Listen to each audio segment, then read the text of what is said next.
आज हम जानेंगे सर्केडियन रिदम के बारे में। बहुत ही वाइटल टॉपिक है, बहुत ही इंपॉर्टेंट टॉपिक है। तो अपने ब्रेन को खोल के रखेंगे, पेन को खोल के रखेंगे। ब्रेन और पेन दोनों खुले रहने चाहिए।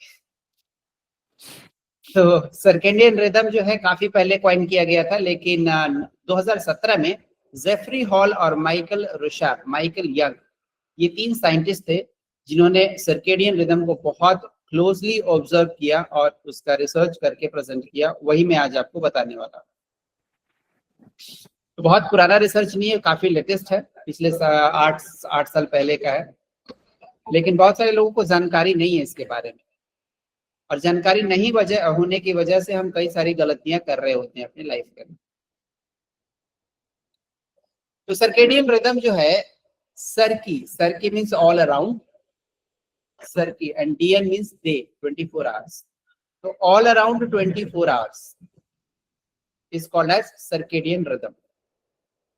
इन साइंटिस्ट ने स्टडी किया कि ये जो 24 घंटे हैं जिसमें कि सूरज के चारों तरफ जो पृथ्वी का रिवोल्यूशन हो रहा है, उसके पीछे कोई तो वजह होगी। क्यों रिवोल्यूशन हो रहा है? हर चीज एक रिदम में क्यों बना हुआ है?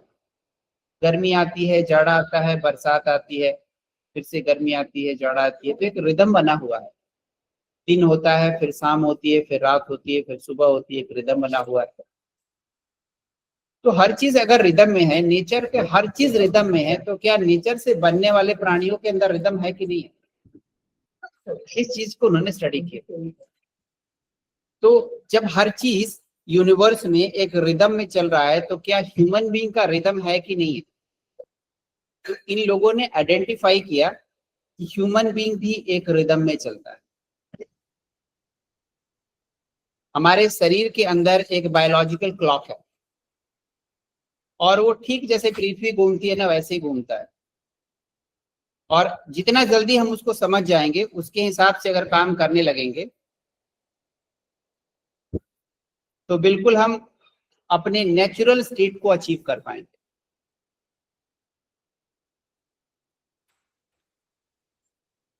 राइट।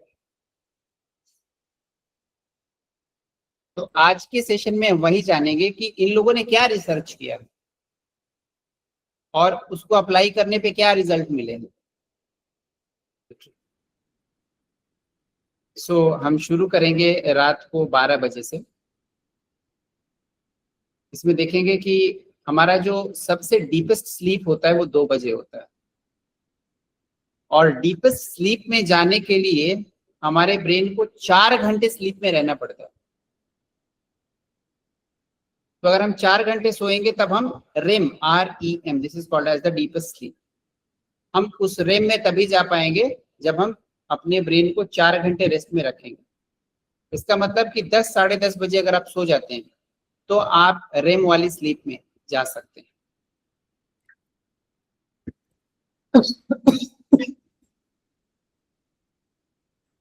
रेम स्लीप एक ऐसी स्लीप होती है जहां पे हम ड्रीम देखने वाले स्थिति में आ जाते हैं, एकदम रिलैक्स। वैसे इस स्लीप का फुल फॉर्म होता है रैपिड आई मूवमेंट स्लीप। जब हमारा ब्रेन एकदम सो जाता है, तो अंदर अंदर वो रोटेट होकर के हमारे ब्रेन को साफ कर रहा होता है, ऐसी मेमोरीज को डिलीट कर रहा होता है जो हमारे काम की नहीं है। इसीलिए कल जो बहुत सारे ऐसे काम किए हैं वो आज हमें याद नहीं है। और वो प्रोसेस तभी होता है जब आप डीप स्लीप में जाते हैं, और जब डीप स्लीप में जाएंगे तभी आप जब सुबह उठेंगे तो मूड एकदम फ्रेश नजर आएगा, सर हल्का नजर आएगा। लेकिन अगर इस डीप स्लीप में अगर आप नहीं जा पाते हैं और ऐसा लगता है कि रात भर कुछ ना कुछ थॉट चल रहे हैं, विचार चल रहे हैं, कुछ ना कुछ कहानी चल रही है, इसका मतलब डीप स्लीप में हम जा ही नहीं पा रहे हैं। और उसकी वजह से क्या होगा, हमारा रैपिड आई मूवमेंट नहीं होगा और क्लीनिंग नहीं होगी ब्रेन की। इसलिए 10:30 बजे तक सोना बहुत जरूरी है। और भी कई सारे रीजन हम आगे जानेंगे। हमारे बॉडी का जो टेम्परेचर होता है सबसे लो जो होता है सुबह 4:30 बजे होता है। ये वो टाइम होता है जब हमें उठना होता है, क्योंकि जब बॉडी का टेम्परेचर सबसे कम है, यहाँ पे हमें बॉडी के टेम्परेचर को बढ़ाना होता है। राइट। इसलिए हम इसे ब्रह्म मुहूर्त कहते हैं। यहाँ पे मन, जहाँ पे बॉडी का टेम्परेचर सबसे कम होगा वहां पे ब्लड सर्कुलेशन कम होगा।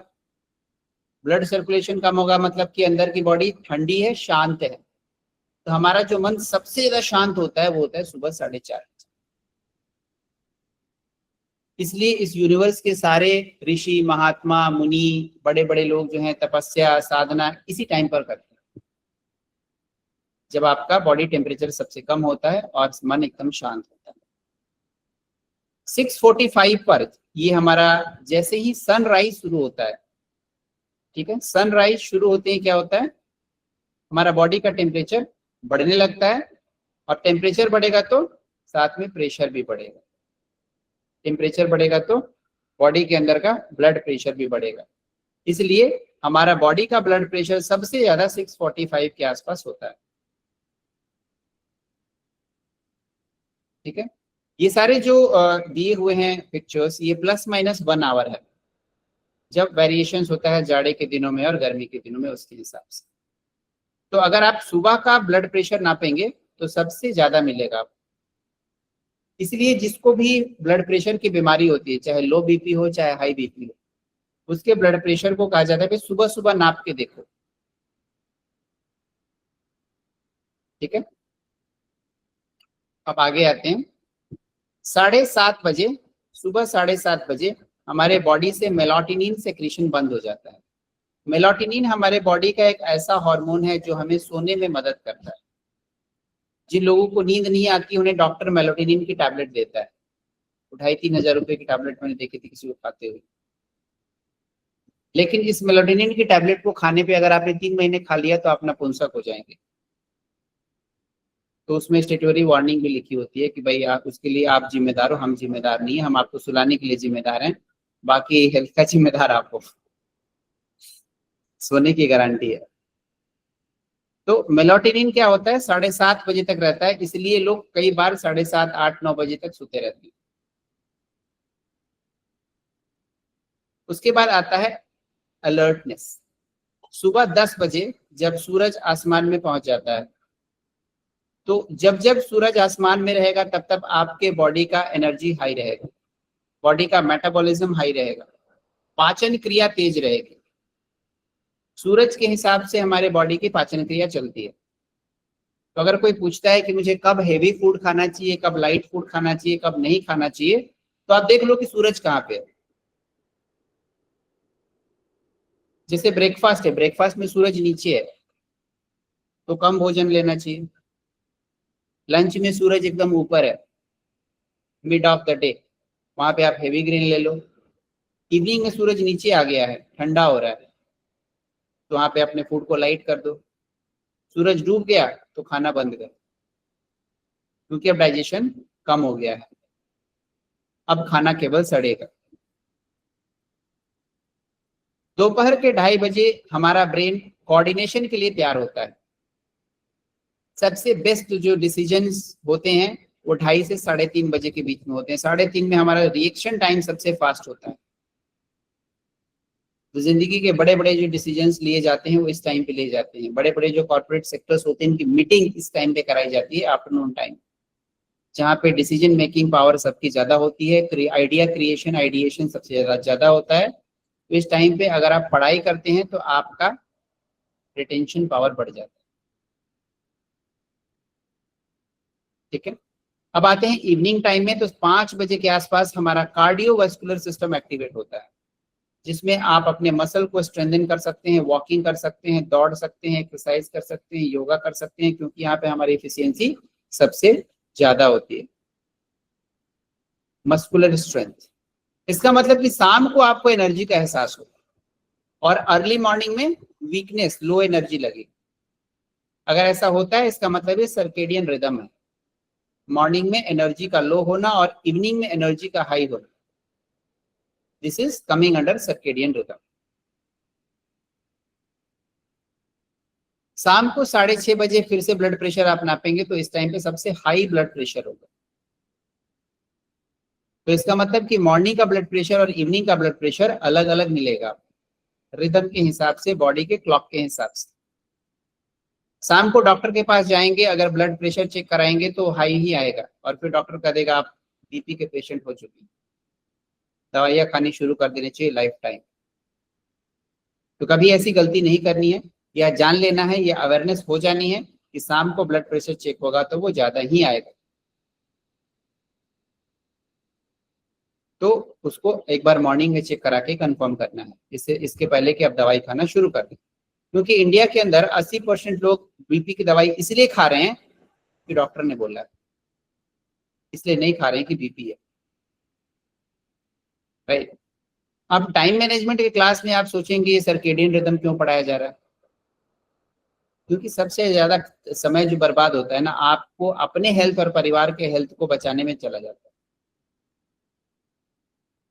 कभी घर में ये बीमार है, कभी एक्स बीमार है, कभी वाई बीमार है, कभी जेड बीमार है, कभी खुद बीमार है। तो जब ये अवेयरनेस आ जाएगी तो फैमिली की हेल्थ अच्छी रहेगी, तो आपका समय ही समय है।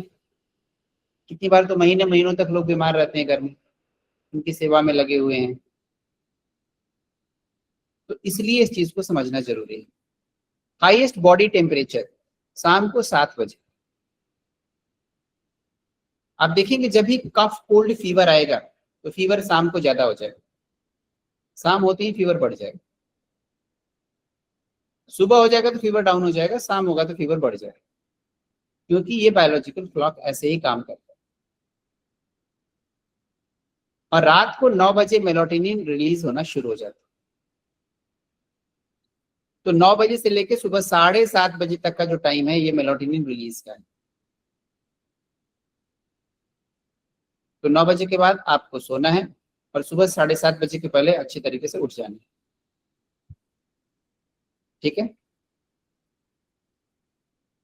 तो ये हो गया हमारा सर्केडियन रिदम। तो ये जो हमारा इंटरनल बायोलॉजिकल क्लॉक है, ये क्या क्या चीजें कंट्रोल करता है, ये हमारे बॉडी के अंदर हार्मोन कितना रिलीज होगा और कैसे रिलीज होगा ये कंट्रोल करता है।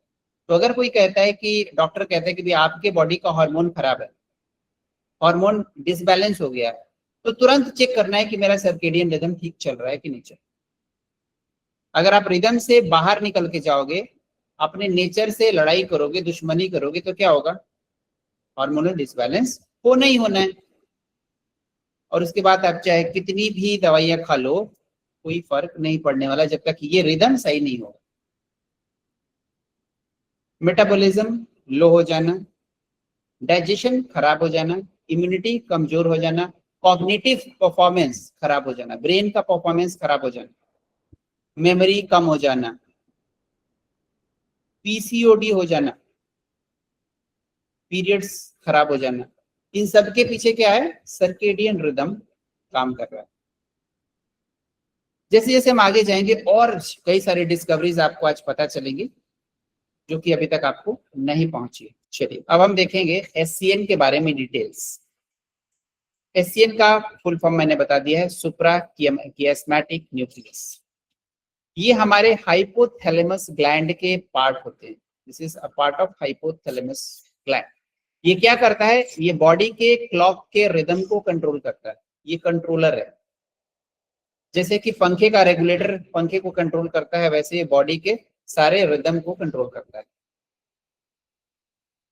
ये आंखों के थ्रू लाइट को रिसीव करता है, लेकिन अगर आंखें बंद है तो भी आप देखेंगे आंखें बंद करके लाइट ऑन कीजिएगा और फिर लाइट ऑफ कराइएगा तो आपको लगेगा कि हाँ लाइट बंद हो गया। आंखें बंद होने के बाद भी आंखें लाइट को रिसीव करती है। अभी आप बैठे हुए यहाँ पे लाइट जल रही है, आप आंखों को बंद करेंगे आपको लाइट महसूस होगा। किसी को बोलिएगा लाइट बंद कर दो, जैसे ही लाइट बंद होगी आपको आंखों को पता चल जाएगा कि लाइट बंद हो चुकी है।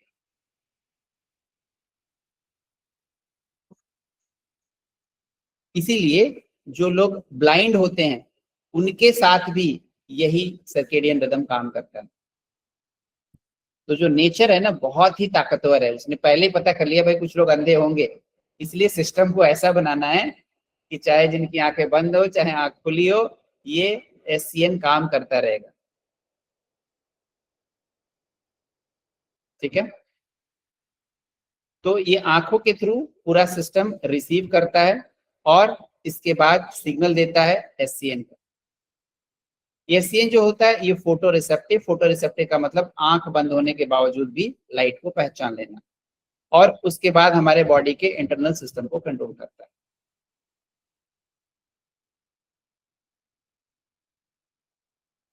सर्केडियन रिदम बिगड़ने से सबसे पहली चीज क्या होती है, कैसे पता चलेगा कि हमारा सर्केडियन रिदम खराब होगा? मूड में खराबी आ जाएगी, मूड डिसऑर्डर हो जाएगा। कभी आपको लगेगा खुशी लग रही है, कभी डिप्रेशन लग रही है, कभी रोना आ रहा है, कभी हंसना आ रहा है।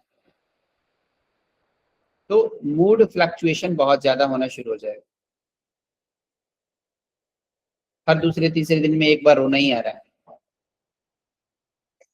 उसके बाद दूसरा क्या होगा, स्लीप और वेक की साइकिल खराब हो जाएगी, ना ढंग से नींद आएगी, ना ढंग से उठ पाएंगे। That means it is changing the chemistry of the brain, और इसी को हम बोलते हैं डिप्रेशन। हमेशा दिमाग में कुछ ना कुछ स्ट्रेस चलता रहना, इमोशनल इनस्टेबिलिटी हो जाना, so this is called as anxiety. तो सर्केडियन रिदम खराब होने का पहला सिम्टम ही होता है mood disorder, depression and anxiety. बाकी सारी प्रॉब्लम इसके बाद आती है, क्योंकि ये हमारा ब्रेन का सीपीयू है, central processing unit. Brain brain खराब मतलब बाकी पूरा इंजन धीरे धीरे धीरे धीरे धीरे धीरे खराब होना शुरू हो जाएगा।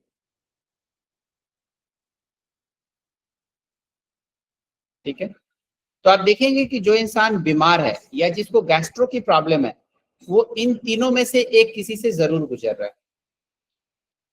जिसको भी गैस्ट्राइटिस, अल्सराइटिस, कोलाइटिस, पाइल्स की प्रॉब्लम है, वो पक्का मूड डिसऑर्डर से या डिप्रेशन या एंजाइटी से गुजर रहा होगा, इसकी गारंटी है।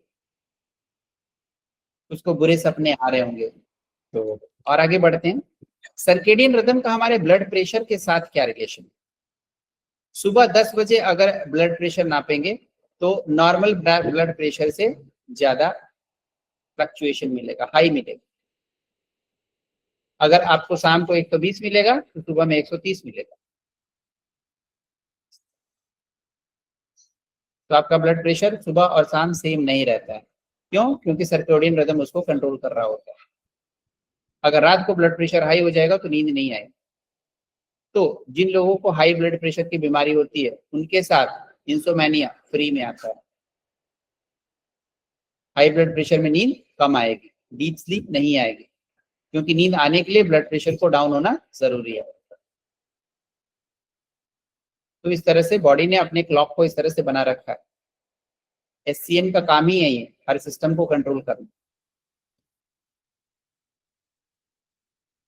तो इस चीज को मॉनिटर करना है कि अगर आपको हाई बीपी की प्रॉब्लम है, तो अगर वो बोल रहा है इंसान कि भाई मुझे नींद नहीं आती है, तो quite normal and quite natural.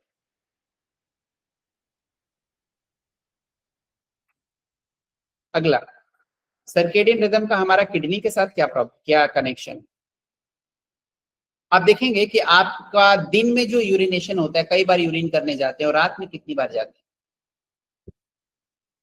कोई ना कोई तो रिलेशन है। दिन में आपका यूरिनेशन ज्यादा होता है, रात में कम होता है। इवन अगर आप उतना ही पानी पिएंगे फिर भी ये रिसर्च में पाया गया है कि दिन का जो यूरिनेशन होता है वो 3 टाइम्स ज्यादा होता है रात से। This is quite natural circadian rhythm. लेकिन किसी किसी का रात में ज्यादा होने लगता है, रात में कई बार उठ करके वॉशरूम जाना पड़ता है। अब यहाँ पे क्या हो गया, सर्केडियन रिदम बिगड़ गया, खराब कर दिया। ठीक है, तो वो एक बीमारी हो गई। और ये सब कैसे हुआ? सर्केडियन रिदम को खराब करने से, डिस्ट्रॉय करने से। तो जैसे ही पता चलता है कि रात में जो यूरिनेशन हो रहा है ज्यादा हो रहा है, दिन से भी ज्यादा हो रहा है, इसका मतलब किडनी के अंदर कुछ ना कुछ तो प्रॉब्लम है। रूट कॉज सर्केडियन रिदम को डिस्टर्ब कर। पैनक्रियाज और सर्केडियन रिदम का क्या कनेक्शन?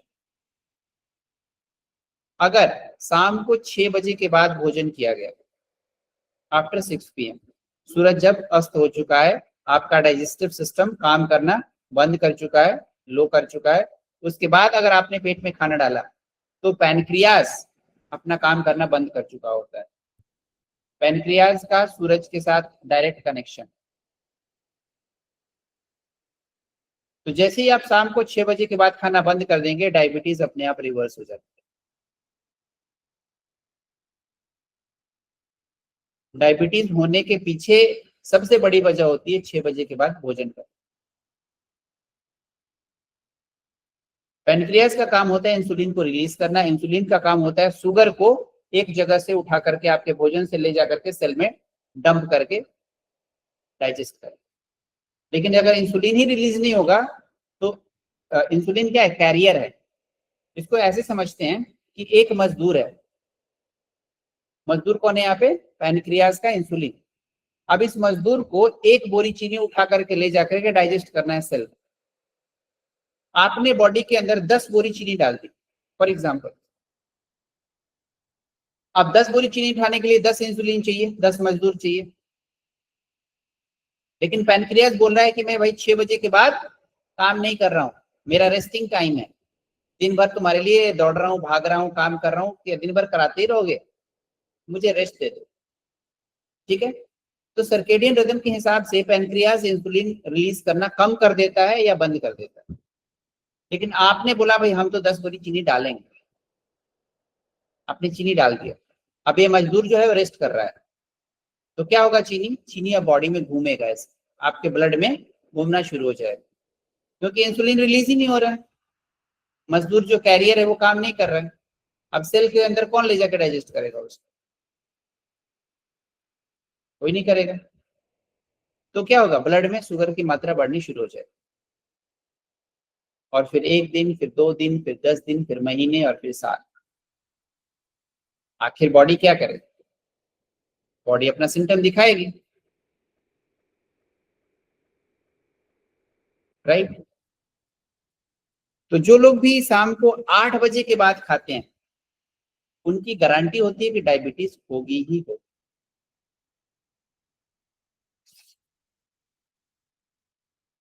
क्योंकि इंसुलिन वहां बिल्कुल भी नहीं है। 6 से 8 के बीच में इंसुलिन रिलीज तो होता है, लेकिन कम होता है, मात्रा कम होती है। 8 बजे बंद हो जाती है। 8 बजे के बाद कोई इंसुलिन आपके बॉडी में पैनक्रियाज रिलीज नहीं करता है, सर्केडियन रिदम काम कर रहा है। ठीक है, अब यहां तक कोई डाउट होगा तो पूछिए, फिर आगे बढ़ें।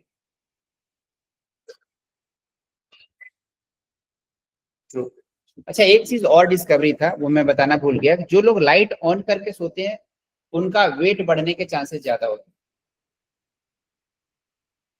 क्यों? क्योंकि सर्केडियन रिदम के हिसाब से बॉडी को स्विच ऑफ होना है, अब वो हो नहीं रहा है, बॉडी चल रही है रात में भी, तो क्योंकि लाइट ऑन है इसलिए वेट बढ़ रहा है।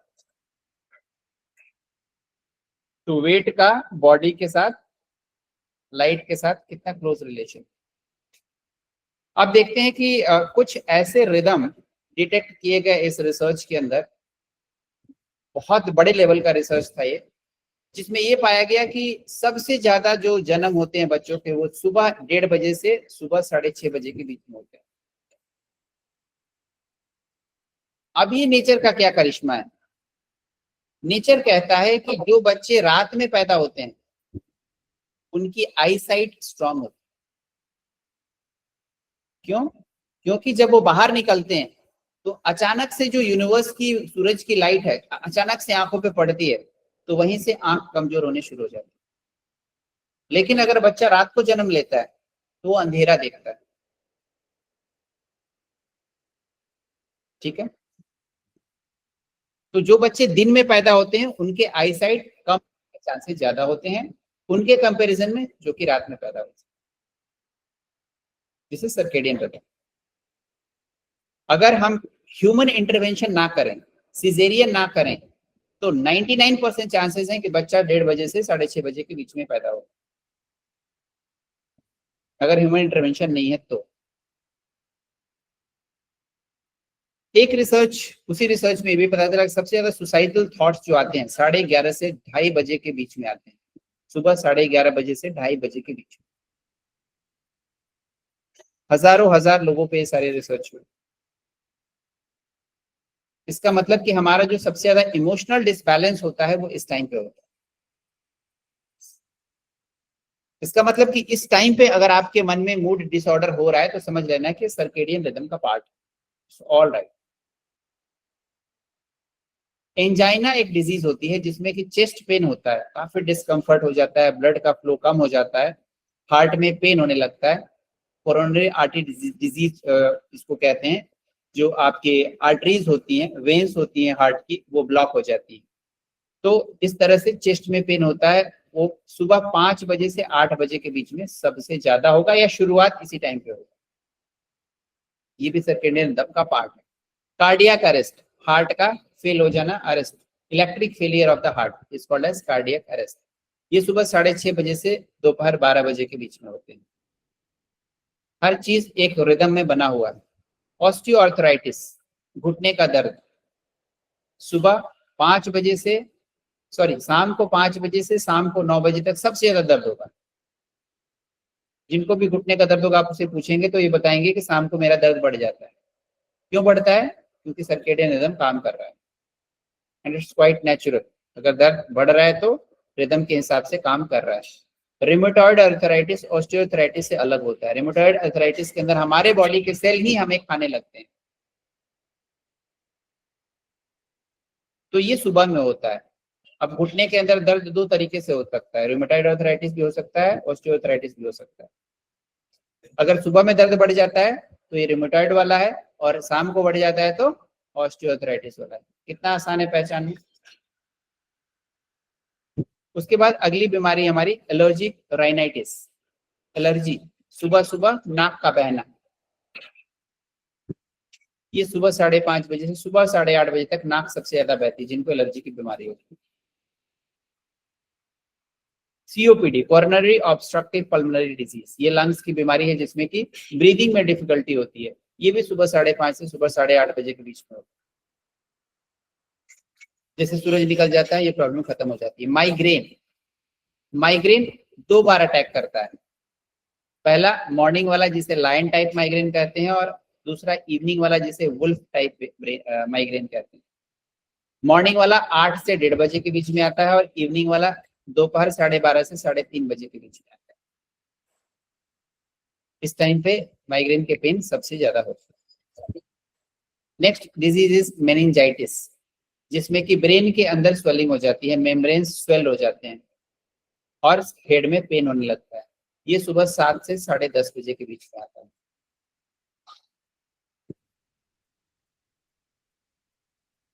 नेक्स्ट पेप्टिक अल्सर, पेट में गैस्ट्राइटिस अल्सराइटिस होना, जिसमें कि शाम को 4 बजे से 5 बजे के बीच में गैस सबसे ज्यादा बनती है। अल्सर सबसे ज्यादा परेशान करता है शाम को 4 से 5 बजे के बीच में। नेक्स्ट इज एपिलेप्सी, ये भी एक ब्रेन डिसऑर्डर है जिसमें कि सीजर्स आते हैं, अचानक से चक्कर आ जाएगा, अचानक से गिर जाएंगे, ऐसा लगे ब्रेन का इलेक्ट्रिक फेलियर हो रहा है। तो ये शाम को 4:30 से 6:30 बजे के बीच में होते हैं।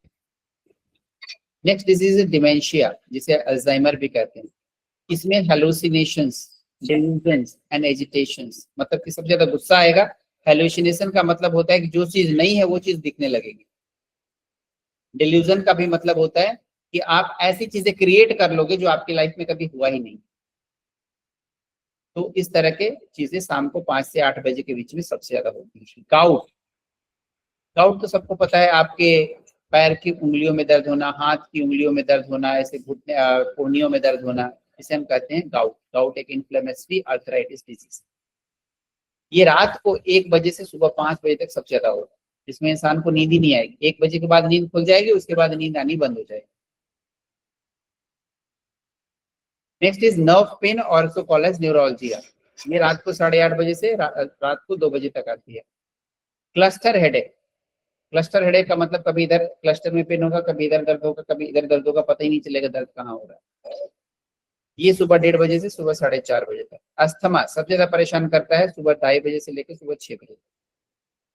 मलेरिया के जर्म्स, मच्छरों के अंदर जो मलेरिया जर्म्स छोड़ता है वो रात को 9:30 बजे से लेकर सुबह 3 बजे तक जर्म्स छोड़ता है। इसके अलावा सब सेफ है। इसके अलावा मलेरिया कितना भी जर्म्स छोड़े आपको हार्म नहीं करेगा। हमारा जो पेन टॉलरेंस का जो कैपेसिटी होता है वो आफ्टरनून में सबसे ज्यादा होता है। सबसे ज्यादा हम पेन को टॉलरेट कर सकते हैं आफ्टरनून में, इसलिए इसे सबसे बेस्ट टाइम माना जाता है सर्जरी और ट्रांसप्लांटेशन। और सबसे ज्यादा इंटेंस पेन, मतलब कि हमारा टॉलरेंस सबसे कम होता है अर्ली मॉर्निंग। इसलिए हम अर्ली मॉर्निंग में योगा करते हैं, एक्सरसाइजेस करते हैं, रनिंग करते हैं, ताकि जहां पर हम सबसे कमजोर हैं वहां पे सबसे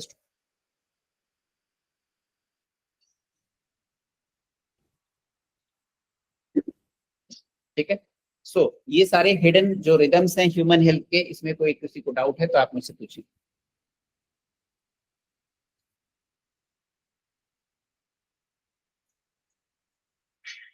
या फिर आगे बढ़ा जाए।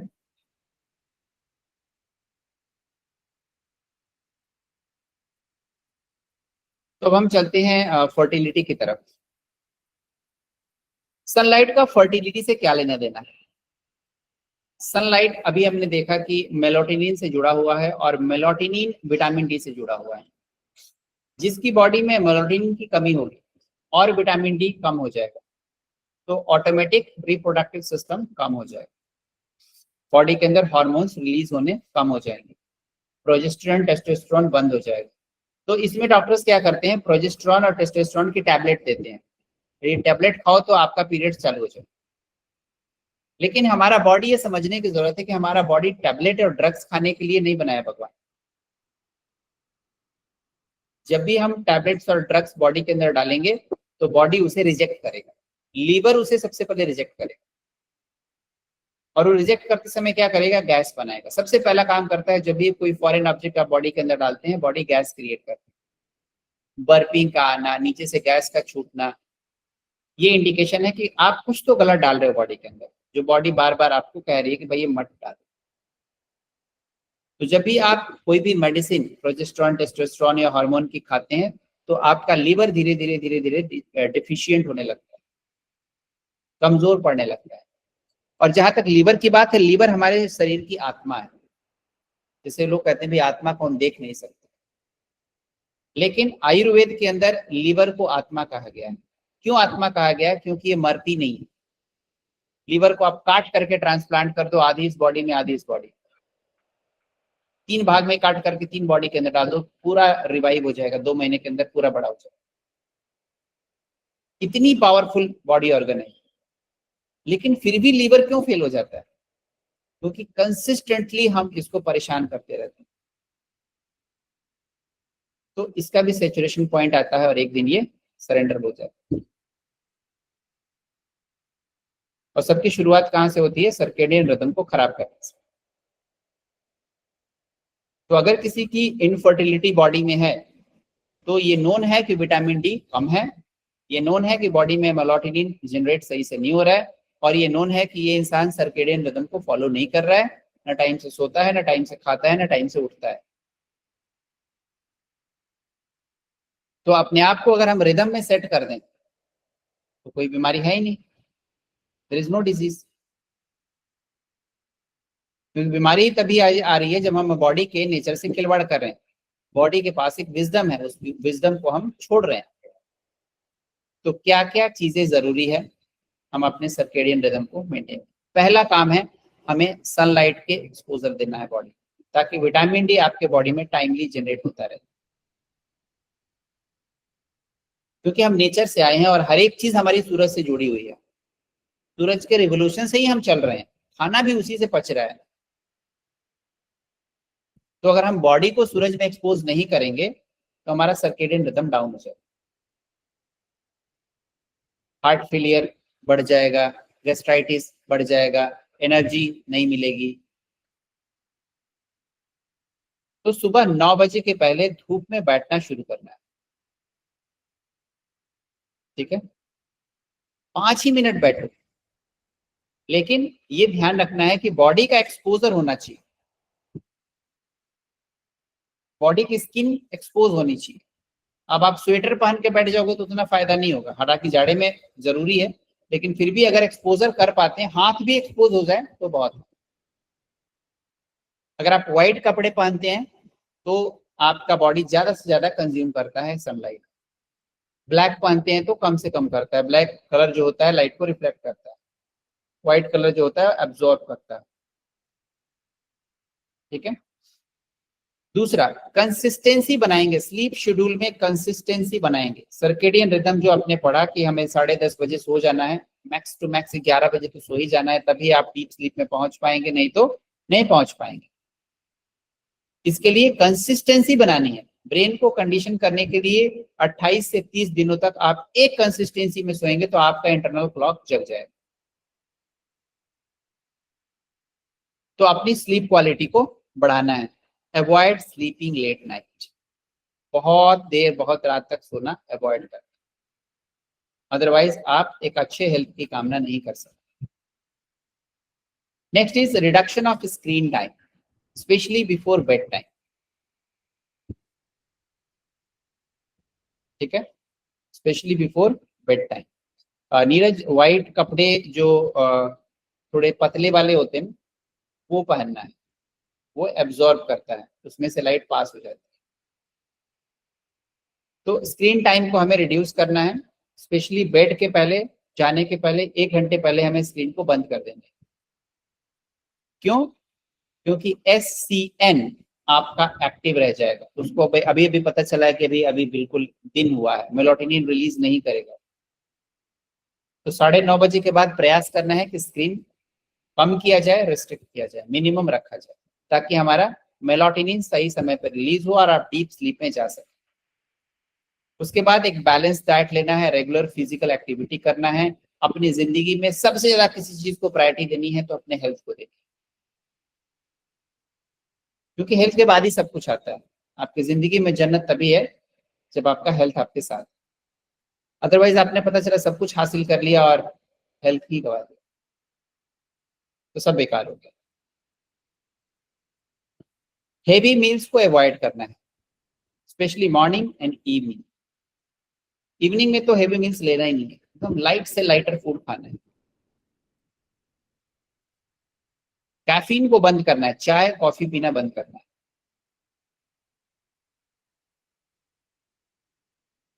तो जैसे जैसे आप चाय कॉफी बंद कर देंगे तो आपकी स्लीप जो है वो इम्प्रूव हो जाएगी।